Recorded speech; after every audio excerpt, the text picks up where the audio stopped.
Eugene O'Neill was a first American dramatist and the first one to regard the stage as a literary medium and the first U.S. playwright to actually receive the Nobel Prize for Literature.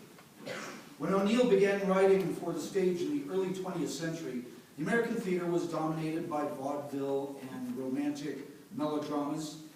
Influenced by European playwrights like Strindberg and Ibsen, Eugene O'Neill vowed to create theater in America stripped of false sentimentality, which would explore the deepest stirrings of the human spirit. During the 1920s, he was awarded the Pulitzer Prize for 3 of his plays, Beyond the Horizon, Anna Christie, and Strange Interlude. Eugene O'Neill completed Long Day's Journey into Night in the early 1940s, but he refused to have this autobiographical play produced until after his death. He died of bronchial pneumonia in 1953, and in 1957, Long Day's Journey into Night was performed on Broadway to rave reviews. O'Neill received a posthumous Tony Award and Pulitzer Prize for the drama. The play dramatizes his explosive home life, fueled by a drug-addicted mother, a father who wallows in drink after realizing he is no longer a famous actor, and an older brother who's emotionally unstable and a misfit. The family is reflected in the youngest son, Edmund, a sensitive and aspiring writer, and the character audiences would come to identify as a young Eugene O'Neill. In this monologue in Act 4, Edmund tells his father about his life on the sea.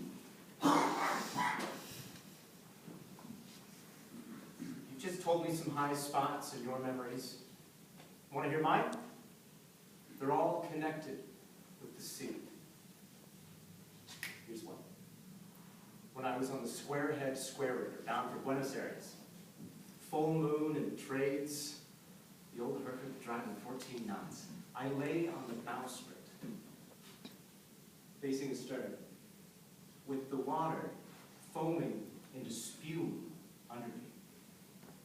The masts, with every sail white in the moonlight, towering high above me. I became drunk with the beauty and the singing rhythm of it.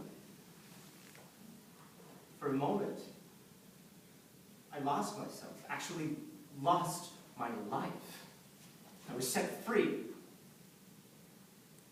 I dissolved in the sea, became white sails and flying spray, became beauty and rhythm. It became the moonlight and the ship and the high, dim, starred sky. I belonged. Without past or future, within peace and unity and a wild joy, within something greater than my own life. Or the life of man, to life itself, to God, if you want to put it that way. And another time, on the American line, when I was lookout on the crow's nest in the dawn watch, it was a calm sea at that time. Just a lazy ground swell, the slow, drowsy roll of the ship.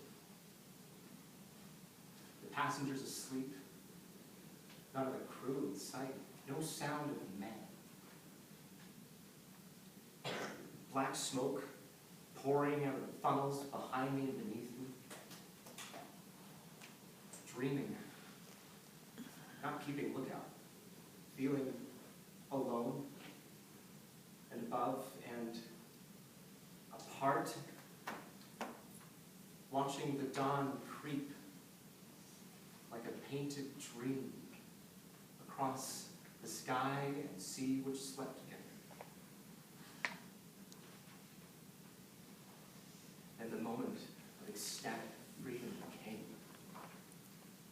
The peace, the end of the quest, the last harbor, the joy of belonging to a fulfillment beyond men's lousy, pitiful, greedy fears and hopes and dreams. And several other times in my life, I've had the same experience, swimming far out or lying alone on a beach.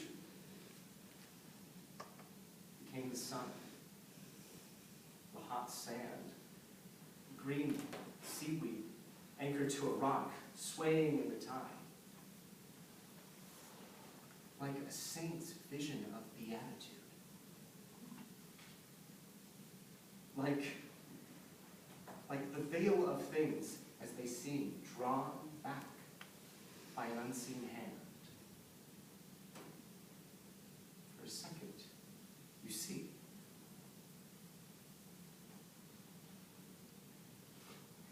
And seeing the secret are the secret. For a second, there is meaning. And then the hand lets the veil fall, and you are alone, lost in the fog again. And you stumble on toward nowhere for no good reason.